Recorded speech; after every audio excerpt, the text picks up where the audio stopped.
This is the English service of Radio Algeria International.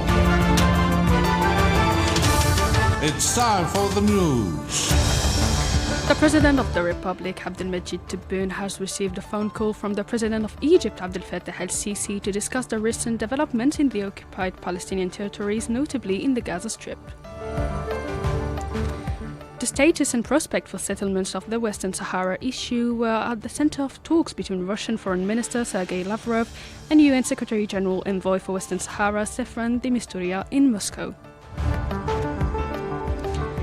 The UN says despite the delivered aid, people in northern Gaza are on the brink of famine, while the European Union denounced the use of hunger as weapon of war.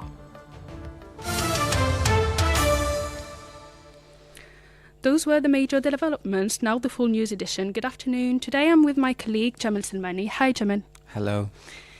The President of the Republic, Abdelmajid Tebboune, has received a phone call from the President of Egypt, Abdel Fattah el-Sisi, who extended his best wishes on the occasion of the holy month of Ramadan to President Tebboune and to the Algerian people, wishing them more progress and prosperity.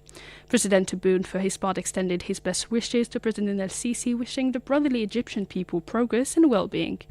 The two presidents also discussed the recent developments in occupied Palestine, particularly in the Gaza Strip. The Minister of Foreign Affairs and the National Community Abroad, Ahmed Hattaf, has received a phone call from the Executive Director of the United Nations Office on Drugs and Crimes in Vienna, Mrs. Rada Wali. The interview centered on cooperative relations between Algeria and this UN body. Both parties welcomed the implementation on the ground of the agreed-upon cooperation programs. The two parties also discussed Algeria's efforts in terms of the fight against transnational organized crime, smuggling and drug trafficking in the region, stressing the need to place the fight against organized crimes at the heart of the concerns of the various multilateral partnerships, notably the Afro-European Partnership. Furthermore, the two parties exchanged views on developments regarding the process of developing an inclusive international convention on combating the use of information and communication technologies for criminal purposes, as well as the prospects of completing this process by mid-year. And now the Energy Minister Mohamed Arkab discussed means to reinforce cooperation in the field of hydrocarbons with the Special Advisor to the President of Benin, Cindy Chekite, here in Algiers. Over to you, Jemen. Yes, Miriam. During the meeting held in Algiers in the presence of central managers, the two parties praised the close, friendly relations between the two countries, hailing the significant development of the bilateral relations. Meanwhile, the two men stressed the imperative to develop and further strengthen those relations, notably in the field of energy. The minister also highlighted the possibility to strengthen cooperation and to increase exchanges between Sonatrach and Sonalgaz and the Beninese companies, notably in the field of hydrocarbons, the marketing of petroleum products, production, transportation and distribution of electricity, and the maintenance and marketing of electrical equipment. For his part, the special advisor to the President of Benin expressed his satisfaction of the quality of relations linking the two countries and hailed the quality of relations between his country and Algeria, expressing Benin's desire to benefit from Algeria's experience in a number of fields, notably the field of energy. Back to you, Mariam. The President of the 78th session of the United Nations General Assembly, Denis Francis, has welcomed Algeria's effort in favor of gender equality and women's economic empowerment.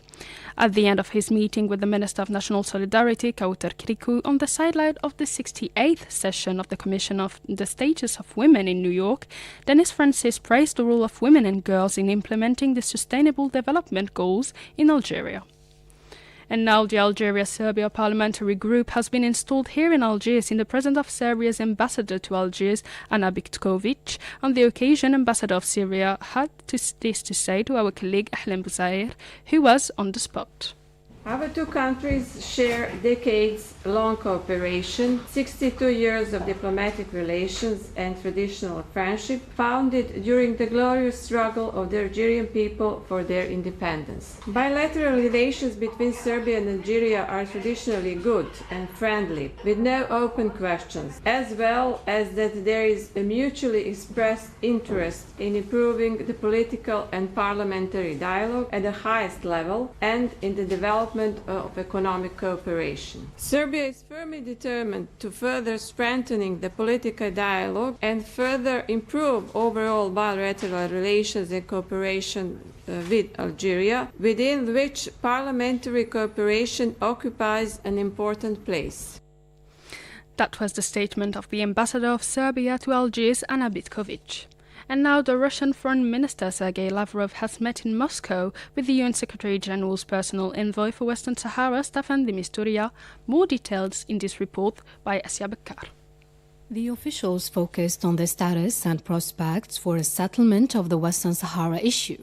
They noted the stabilizing influence of the UN mission for the referendum in Western Sahara. They also exchanged views on the plans for relaunching the political process under Staffan de Mistura's latest contacts with all concerned parties. The Russian foreign minister emphasized the importance of reaching a fair, long-term and mutually acceptable solution to the Western Sahara issue in accordance with the UN Security Council resolutions. During the meeting, the participants also discussed some aspects of the developments in North Africa and the Middle East. They emphasized that UN activities continue to be needed for peace and development.